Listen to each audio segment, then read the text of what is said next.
Assalamualaikum warahmatullahi taala wabarakatuh. Bapak, Ibu, insan terdidik dan juga tenaga kependidikan ABA 21. Perkenankan pada kesempatan ini saya coba share podcast ataupun berbagi informasi tentang IKM ataupun implementasi kurikulum merdeka. Bagaimanakah langkah-langkah ataupun cara-cara bagi Bapak dan Ibu para kepala sekolah yang saat ini belum mendaftarkan satuan pendidikannya pada implementasi kurikulum merdeka. Bapak dan Ibu, untuk daftar implementasi kurikulum, bahwasanya yang berhak mendaftarkan adalah kepala sekolah yang mempunyai kewenangan untuk mendaftarkan sekolahnya melaksanakan ataupun implementasi kurikulum merdeka. Sedangkan untuk guru dan tenaga kependidikan tidak memiliki kewenangan untuk melakukan pendaftaran. Baik Bapak dan Ibu, langsung saja bagaimana caranya Bapak dan Ibu para kepala sekolah yang ingin mendaftarkan satuan pendidikannya pada implementasi kurikulum merdeka.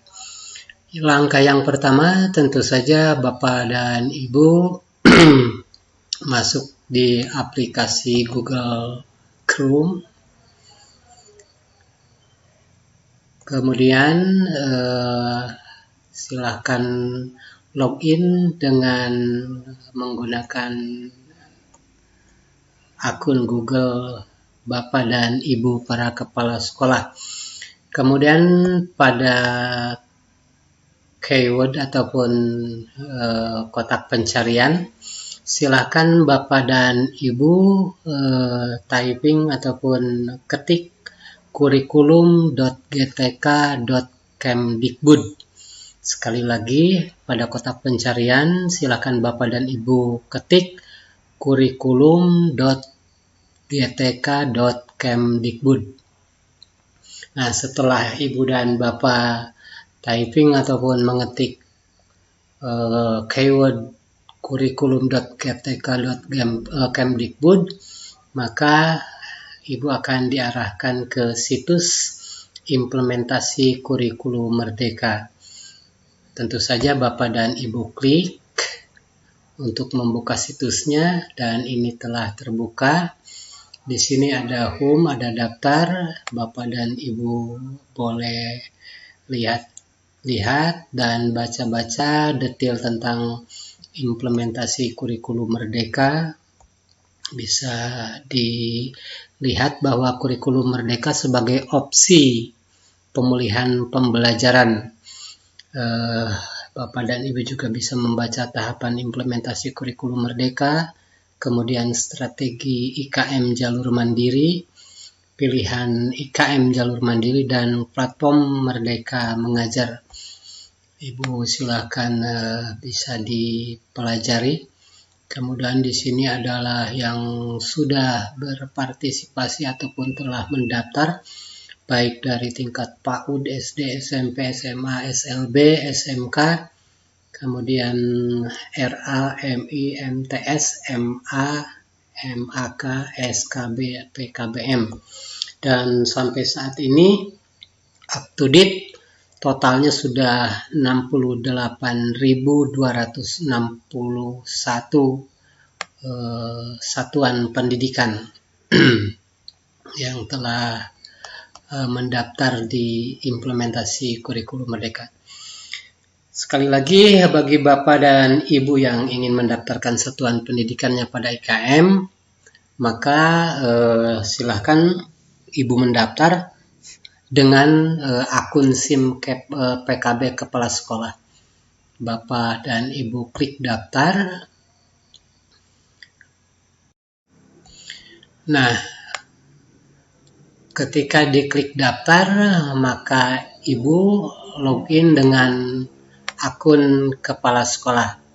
Seperti saya, awalnya adalah kepala sekolah SD Cirengrang, Kecamatan Tegal Bulut, yang saat ini sudah beralih posisi di pengawas. Nah, Ibu scroll, kemudian Bapak dan Ibu silakan pilih pada pendaftaran implementasi kurikulum Merdeka. Nah, ini adalah pendaftaran implementasi kurikulum Merdeka. Ibu dan Bapak klik selengkapnya. Kemudian Ibu akan diarahkan ke platform pendaftaran. Nah, di sini ada 2 langkah yang harus Bapak Ibu tempuh untuk melakukan pendaftaran di implementasi kurikulum Merdeka. Yang pertama adalah langkah video pembelajaran implementasi kurikulum Merdeka. Kemudian langkah yang kedua adalah pendaftaran implementasi kurikulum Merdeka. Nah, Ibu dan Bapak, 2 langkah ini harus dilakukan secara berurut dan secara tuntas. Bapak dan Ibu tidak bisa melakukan langsung ke langkah kedua apabila Bapak Ibu belum menyelesaikan langkah pertama, yaitu video pembelajaran implementasi kurikulum Merdeka. Baiklah Ibu dan Bapak, kita mulai dengan langkah pertama, yaitu menyimak dan melaksanakan kegiatan petunjuk sesuai video pembelajaran. Bapak dan Ibu buka, kemudian masuk dengan akun kepala sekolah.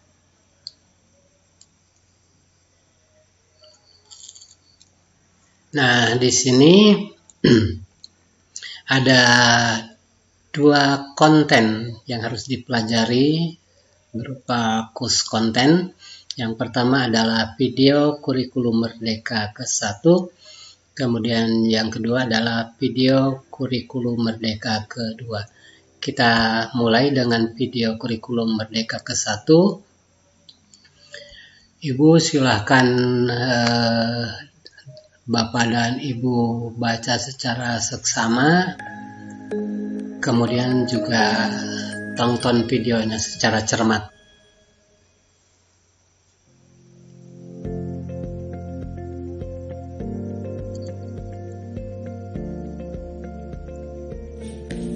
Assalamualaikum warahmatullahi wabarakatuh. Salam sejahtera untuk kita semua. Om Swastiastu, Namo Buddhaya, salam kebajikan, Rahayu. Ibu bapak, guru, para kepala sekolah, kepala madrasah, kepala PKBM yang saya hormati dan saya banggakan. Setelah mendengar pengumuman Merdeka Belajar episode ke-15, kurikulum Merdeka dan platform Merdeka Belajar dari Mas Menteri Nadiem Makarim, Bapak Ibu mungkin sedang bertanya-tanya, apakah sekolah, madrasah, PKBM saya sebaiknya ikut menerapkan kurikulum Merdeka tahun ini? Nah, Bapak dan Ibu, ketika kita menyimak video, pada detik ke-55 ada yang harus Bapak Ibu cermati dan Ibu Bapak klik, yaitu ada sebuah pertanyaan, apakah sekolah, madrasah atau PKBM Bapak Ibu sebaiknya ikut menerapkan kurikulum Merdeka tahun ini? Di sini ada 3 opsi pilihan sesuai dengan kondisi dan juga kesiapan Bapak dan Ibu. Apakah sudah siap, kemudian ragu-ragu, ataupun tidak siap. Apabila Bapak dan Ibu ingin mengimplementasikan kurikulum Merdeka, maka Bapak dan Ibu klik siap. Nah, setelah diklik siap, untuk melaksanakan implementasi kurikulum Merdeka ini, silakan Ibu lanjutkan dengan mengklik continue. dari Guru-Guru Merdeka. Nah, Bapak dan Ibu, setelah video tersebut disimak dan pada menit ke-1 detik ke-16 ataupun video telah berjalan 1 menit 16 detik, di sini ada pertanyaan berikutnya. Menurut Bapak Ibu, ciri khas atau karakteristik dari kurikulum Merdeka, di sini ada 5 yang harus Bapak Ibu cermati. Yang pertama adalah fokus pada materi esensial. Apakah benar kurikulum Merdeka itu fokus pada materi esensial? Apabila benar, maka klik ataupun checklist ya. Kemudian strukturnya lebih sistematis. Apakah benar strukturnya lebih sistematis? Apabila benar, silahkan Bapak dan Ibu juga checklist. Kemudian strukturnya lebih fleksibel. Apabila menurut Bapak dan Ibu benar lebih fleksibel, silahkan Ibu centang ataupun checklist. Kemudian tersedianya banyak perangkat ajar. Menurut Bapak dan Ibu apa benar banyak perangkat ajar? Apabila benar, maka silahkan Bapak Ibu centang ataupun checklist. Dan terakhir, fokus pada semua materi pembelajaran. Apabila merasa benar bahwa implementasi kurikulum Merdeka itu fokus pada semua materi pembelajaran, maka silahkan dicentang ataupun di checklist. Nah, setelah semuanya dicentang atau di checklist, silahkan Ibu dicek ya. Nah, ternyata ini adalah hasil checkingnya, bahwa kurikulum Merdeka itu fokus pada materi esensial, kemudian strukturnya lebih fleksibel, dan tersedianya banyak perangkat ajar. Kemudian yang tidak sesuainya adalah strukturnya lebih sistematis, itu tandanya tidak checklist. Kemudian juga fokus pada semua materi pembelajaran, juga itu tidak checklist. Setelah Ibu melakukan checklist, silahkan Ibu klik continue. Yang pertama, kurikulum Merdeka lebih fokus pada materi yang esensial. Karena fokus pada yang esensial, beban belajar di tiap mata pelajaran menjadi lebih sedikit. Ini dimaksudkan agar guru punya lebih banyak waktu menggunakan metode pembelajaran yang interaktif dan kolaboratif, seperti diskusi dan berargumentasi, atau pembelajaran berbasis problem dan pembelajaran berbasis project. Ini juga dimaksudkan supaya guru lebih punya waktu untuk memperhatikan proses pembelajaran muridnya. Misalnya, menerapkan asesmen formatif agar kita paham kemampuan awal murid kita, atau memberi umpan balik dan masukan bagi tugas-tugas yang dikumpulkan murid kita, atau sekedar mendengarkan mereka untuk lebih memahami kebutuhannya. Sekolah juga punya ruang lebih banyak untuk menggunakan materi yang kontekstual sesuai dengan visi misi sekolah atau kondisi lingkungan sekitar. Dengan demikian, murid bisa mendapatkan pengalaman belajar yang lebih bermakna sekaligus lebih menyenangkan. Bapak dan Ibu, pada menit kedua dan 25 detik, sini ada yang harus dicermati juga, ketiga kalinya tampil. Manakah pernyataan berikut yang dimaksud dengan lebih fokus pada materi? Di sini apakah kurikulum yang lebih fokus pada materi esensial berarti materi pelajaran diajarkan jadi lebih sedikit sehingga guru punya waktu untuk merancang pembelajaran yang lebih interaktif dan kolaboratif, misalnya diskusi dan argumentasi, pembelajaran berbasis problem atau pembelajaran berbasis proyek. Kemudian di bawahnya, kurikulum yang lebih fokus pada materi esensial berarti beban materi di setiap pelajaran jadi lebih sedikit.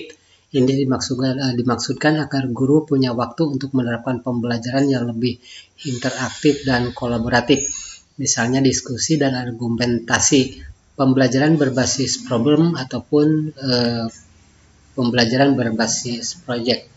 Silakan Ibu klik, ini salah satunya.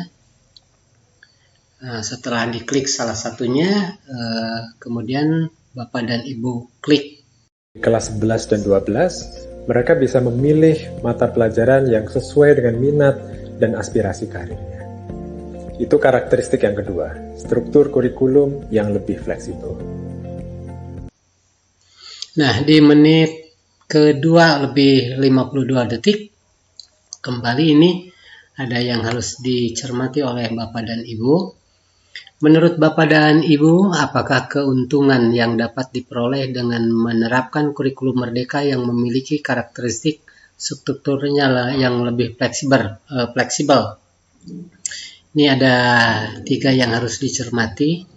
Yang pertama, guru lebih leluasa merancang alur kecepatan pembelajaran yang lebih sesuai dengan kondisi dan kebutuhan muridnya. Apabila menurut Bapak dan Ibu benar, silahkan di checklist. Kemudian jam pembelajaran juga dikunci per tahun. Sekolah bisa lebih fleksibel dalam merancang kurikulum operasionalnya. Apakah benar itu jam pelajarannya dikunci per tahun? Bila benar, silakan di checklist.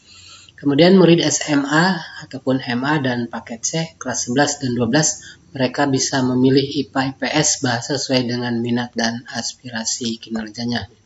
Misalkan Bapak dan Ibu di SD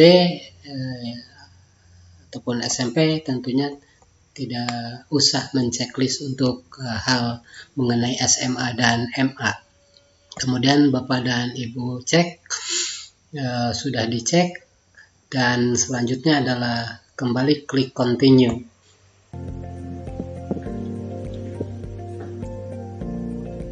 Karakteristik yang ketiga adalah tersedianya banyak perangkat ajar. Ada banyak alat bantu bagi guru untuk menerapkan kurikulum merdeka, mulai dari buku teks, modul ajar, sampai asesmen literasi dan numerasi yang bisa digunakan untuk memantau perkembangan belajar murid. Perangkat-perangkat ini bisa langsung digunakan apa adanya, atau bisa dimodifikasi, diadaptasi sesuai dengan keperluan. Ada juga modul-modul pelatihan yang bisa diikuti oleh guru dan kepala sekolah secara mandiri.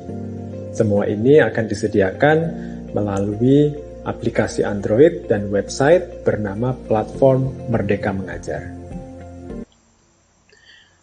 Bapak dan Ibu insan terdidik abad 21, di menit ke-3 lebih 40 detik, kembali ada hal yang harus Bapak Ibu cermati. Pernahkah Bapak Ibu mendengar platform Merdeka Mengajar? Di sini ada 3 opsi, apakah pernah, belum pernah, atau sudah memakainya. Misalkan Bapak dan Ibu pernah. Setelah diklik pernah, lanjut ataupun dengan klik continue. Dengan 3 karakteristik ini, kami percaya bahwa kurikulum merdeka akan membantu guru merancang pembelajaran yang lebih menyenangkan dan bermakna bagi murid. Pembelajaran yang menumbuh kembangkan murid secara holistik untuk menjadi pelajar Pancasila yang memiliki identitas keindonesiaan yang kuat dan siap menghadapi masa depannya. Bagaimana? Tertarik untuk menerapkan kurikulum merdeka tahun ini? Nah, di menit ke-4 lebih 9 detik, ada yang kembali harus dicermati oleh Bapak dan Ibu. Setelah mendengar penjelasan tadi, apakah Bapak atau Ibu akan menerapkan kurikulum merdeka tahun ini? Ada 2 opsi untuk penetapan hati, apakah Bapak Ibu siap ataupun masih belum siap. Misalkan kalau sudah siap, silakan Bapak dan Ibu klik siap. Kemudian lanjutkan klik continue. Untuk mempelajari lebih lanjut, silahkan unduh aplikasi Merdeka Mengajar di Play Store dan tonton video penjelasan kami berikutnya.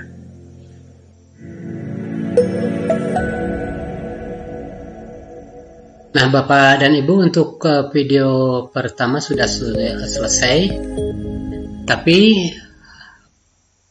harus diingat bahwa untuk pendaftaran implementasi kurikulum merdeka video ke-1, ini video harus benar-benar sudah tuntas dari awal hingga akhir, tidak boleh terpotong ataupun tidak boleh jumping ke akhir. Ini untuk menjaga agar tahapan-tahapan tadi ada hal-hal yang harus Bapak Ibu simak Nah, Bapak dan Ibu, ini di sini ada tampilan mark complete, artinya untuk tahap ke-1 video pembelajaran video ke-1 ini tahap demi tahap sudah komplit ataupun tidak ada hal yang terlewati. Nah, di sini tanda mark complete-nya itu hijau dan dicentang ya. Nah, Bapak dan Ibu, kita lanjutkan ke tahap berikutnya secara otomatis apabila video kurikulum Merdeka 1 sudah selesai. Ini sudah centang dan sekarang adalah progres video kurikulum Merdeka kedua. Assalamualaikum warahmatullahi wabarakatuh. Salam sejahtera untuk kita semua. Om Swastiastu, Namo Buddhaya, salam kebajikan, Rahayu. Bapak Ibu Guru, para kepala sekolah, kepala madrasah, dan kepala PKBM yang saya hormati dan saya banggakan. Setelah menonton video sebelumnya, Bapak Ibu mungkin sudah lebih mantap untuk menerapkan kurikulum Merdeka pada tahun ajaran 2022 ini. Tapi sebelum benar-benar memutuskan, pastikan bahwa Bapak Ibu memahami perubahan apa saja yang harus dilakukan sebagai konsekuensi dari penerapan kurikulum Merdeka. Konsekuensi yang paling penting adalah Bapak Ibu belajar memahami filosofi dan paradigma yang melandasi kurikulum Merdeka dan menerjemahkan kurikulum Merdeka menjadi kurikulum operasional yang sesuai dengan karakteristik masing-masing satuan pendidikan.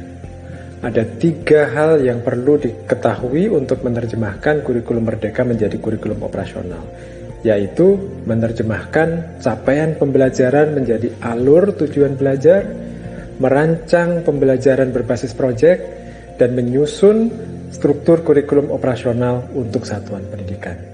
Mari kita bahas satu persatu. Dalam kurikulum Merdeka, kompetensi yang ingin dibentuk dirumuskan sebagai capaian pembelajaran yang lebih terintegrasi. Tidak lagi dibagi antara pengetahuan, keterampilan, dan sikap, karena sebuah kompetensi selalu merupakan perpaduan dari ketiga dimensi itu. Selain itu, dalam kurikulum Merdeka, capaian pembelajaran tidak ditetapkan setiap tahun, melainkan setiap fase, yang itu bisa 1 tahun, 2 tahun, atau 3 tahun. Karena ditetapkan per fase, capaian pembelajaran harus diterjemahkan menjadi kompetensi-kompetensi yang lebih kecil, yang bisa dicapai dalam periode waktu yang lebih singkat. Dengan kata lain, satuan pendidikan harus merumuskan alur tujuan pembelajarannya sendiri.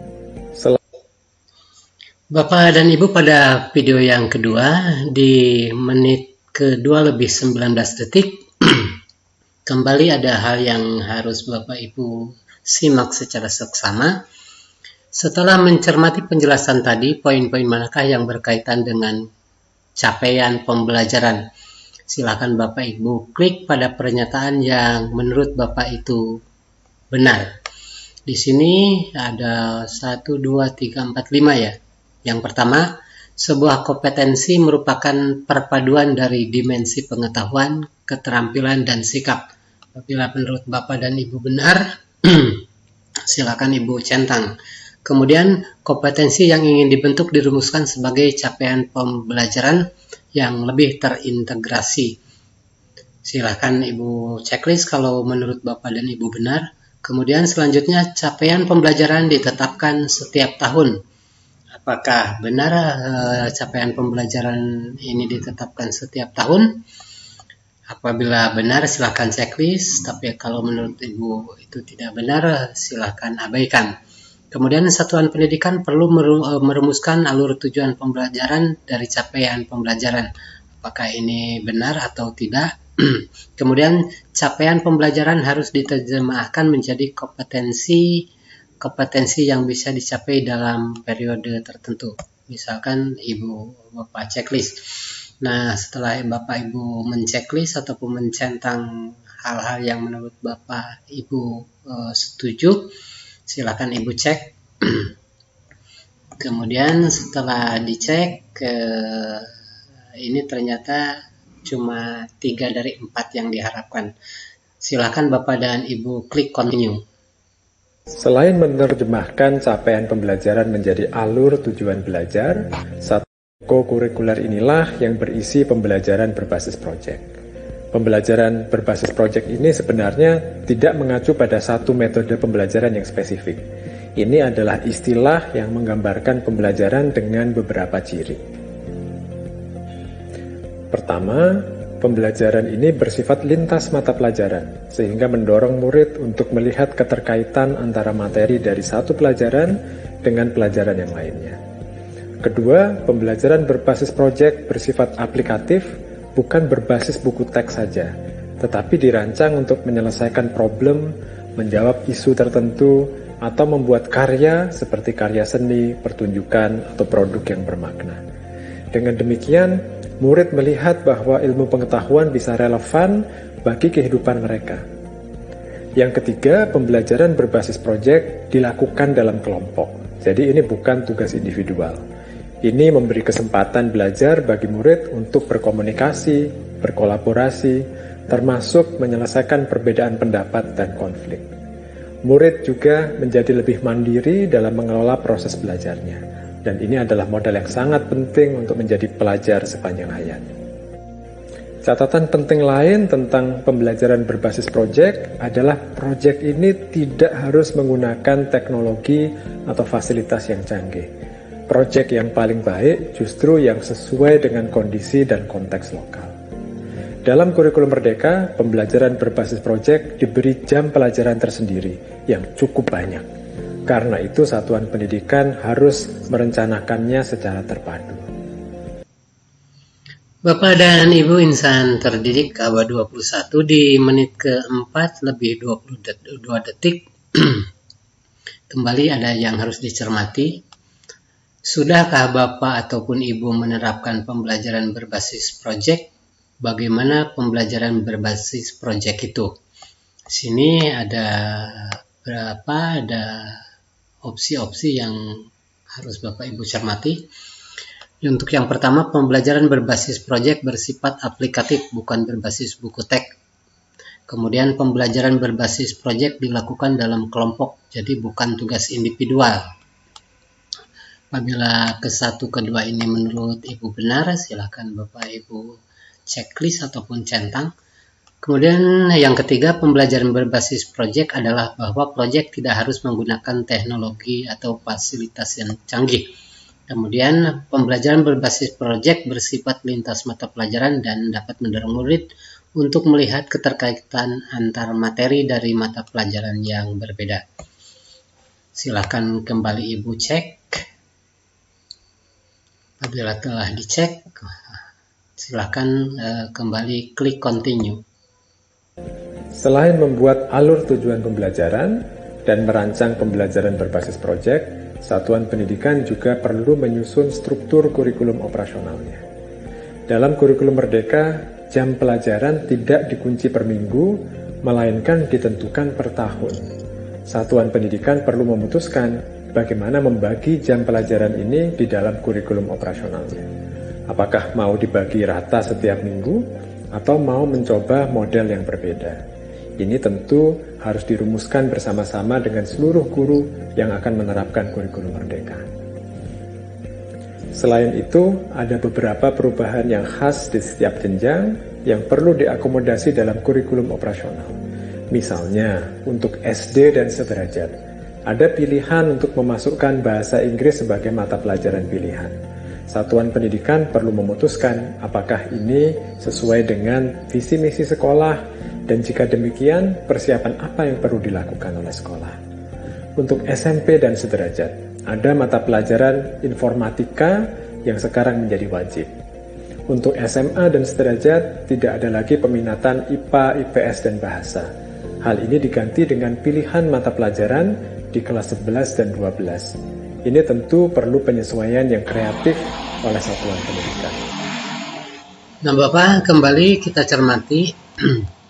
Dalam kurikulum Merdeka, satuan pendidikan juga perlu menyusun struktur kurikulum operasional. Hal ini termasuk kepada yang pertama, memutuskan bagaimana membagi jam pelajaran. Kemudian memutuskan untuk memasukkan atau tidak bahasa Inggris sebagai mata pelajaran di SD atau sederajat. Selanjutnya mewajibkan mata pelajaran informatika di SMP dan sederajat apa benar. Dan terakhir membagi peminat menjadi IPA, IPS, dan bahasa di SMA ataupun sederajat. Setelah Bapak Ibu menetapkan kondisi, maka silakan Bapak dan Ibu cek. Kemudian setelah itu Bapak dan Ibu klik continue. 3 hal ini, yaitu menerjemahkan capaian pembelajaran menjadi alur tujuan belajar, merancang pembelajaran berbasis proyek, dan menyusun struktur kurikulum operasional satuan pendidikan adalah konsekuensi dari penerapan kurikulum merdeka. Semua materi yang Bapak Ibu perlu pelajari, mulai dari buku teks, capaian pembelajaran, perangkat ajar, modul, sampai dengan pelatihan-pelatihannya, sudah tersedia di platform Merdeka Mengajar. Jadi, gunakan waktu beberapa bulan ke depan untuk belajar dan bersiap sebelum menerapkan kurikulum merdeka di awal tahun ajaran 2022 nanti. Untuk Bapak Ibu yang memang sudah mantap memutuskan, langkah berikutnya adalah mendaftarkan sekolah, madrasah, atau PKBM Anda untuk menerapkan kurikulum merdeka. Jadi selamat berefleksi, selamat belajar untuk merancang pembelajaran yang lebih bermakna dan lebih menyenangkan untuk murid-murid kita semua. Terima kasih. Wassalamualaikum warahmatullahi wabarakatuh. Nah, Bapak dan Ibu, di menit ke-6 lebih 57 detik ada yang terakhir untuk disimak. Bagaimana sudah siapkah Bapak Ibu mengimplementasikan kurikulum merdeka? Ini ada 3 opsi. Yang pertama, saya siap mengimplementasikan kurikulum merdeka. Kemudian saya belum siap mengimplementasikan kurikulum merdeka. Dan yang ketiga, saya ragu untuk mengimplementasikan kurikulum merdeka. Apabila Bapak telah menetapkan diri dan siap mengimplementasikan kurikulum merdeka, maka Bapak dan Ibu silahkan klik untuk di atas.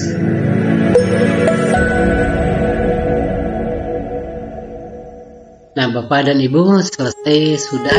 Ini untuk video yang kedua, harus ditunggu sampai benar-benar selesai. Nah, Bapak dan Ibu, kita lihat kembali bahwa map konflik ataupun langkah kedua dari video kurikulum merdeka ini usai disimak dan hal-hal yang harus ditetapkan sudah dilaksanakan, maka aktif ini berwarna biru dan bertanda checklist ataupun centang. Ini artinya tidak ada hal yang terlewat, semuanya sudah dilakukan dengan seksama dan benar. Silahkan Bapak dan Ibu klik. Kemudian tunggu beberapa saat. Nah, ini pendaftaran implementasi kurikulum merdeka 100% komplit. Artinya ini sudah usai. Dan Bapak dan Ibu silahkan kembali ke SIM Guru Belajar. Nah, itulah Bapak dan Ibu insan terdidik juga tenaga kependidikan abad ke-21. Cara tentang bagaimana mendaftarkan satuan pendidikan pada implementasi kurikulum abad 21. Satu hal lagi, di akhir saya ingatkan bahwa untuk pendaftaran implementasi kurikulum merdeka yang berkewenangan ataupun memiliki otoritas melakukan pendaftaran adalah kepala sekolah dengan akun SIM PKB kepala sekolah. Bapak dan Ibu, demikianlah mudah-mudahan podcast kali ini ada manfaatnya, dan apabila Bapak dan Ibu merasa ada manfaatnya, kiranya berkenan Bapak Ibu untuk like, komen, kemudian juga share serta subscribe ya. Dan jangan lupa pula nyalakan loncengnya agar Bapak dan Ibu memiliki notifikasi apabila kembali ada podcast selanjutnya. Sekali lagi terima kasih atas perhatiannya. Salam merdeka ataupun salam merdeka.